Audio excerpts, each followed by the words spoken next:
La plupart des grandes soirées célébrées à Monaco aujourd'hui étaient les idées de Raniero et Grace, qui formaient un tandem parfait, le prince et l'actrice, pour mettre le petit pays sur la carte et, surtout, le rendre synonyme de glamour, l'art, le luxe et les grandes fortunes. Si est le cas du festival de télévision de Monte-Carlo, que le couple princier a lancé en 1961 et qui se poursuit aujourd'hui avec le soutien du prince Albert et de ses neveux, enfants de la princesse Stéphanie.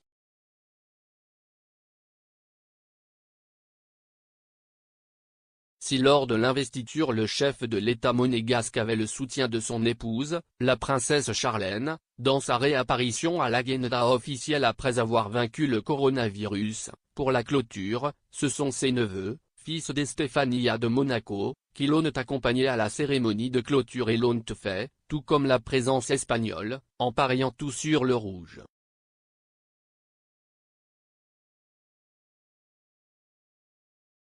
La famille Grimaldi travaille généralement par roulement, sauf à quelques exceptions près. Normalement, l'ordre du jour officiel est distribué de telle sorte qu'il y a des événements où le prince Albert accompagne Charlène, d'autres où le chef de l'État accompagne la princesse Carolina ou ses descendants, comme si est le cas du Rose Bowl, et des soirées, telles comme le dernier jour du festival de télévision de Monte-Carlo, dans lequel les enfants d'Estefania de Monaco sont ceux qui doivent briller.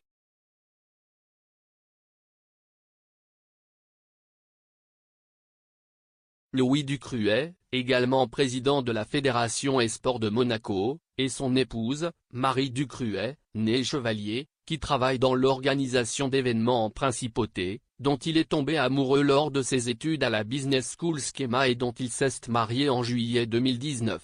Et Camille Gottlieb, la cadette de la famille d'Estefania, qui a posé avec son ami Mehdi Anthony, propriétaire du MK Club, l'une des boîtes de nuit à la mode de la principauté.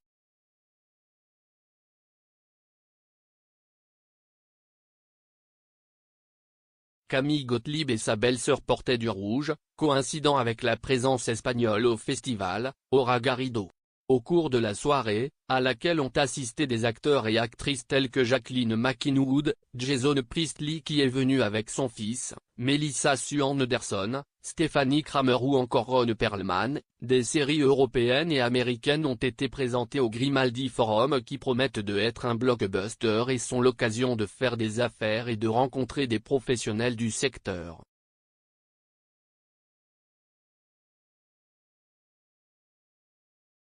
Cette édition, comme toutes les manifestations qui se sont déroulées à Monaco, est prévue comme un retour à la normale après la pandémie et marque le début d'une étape dans le pays.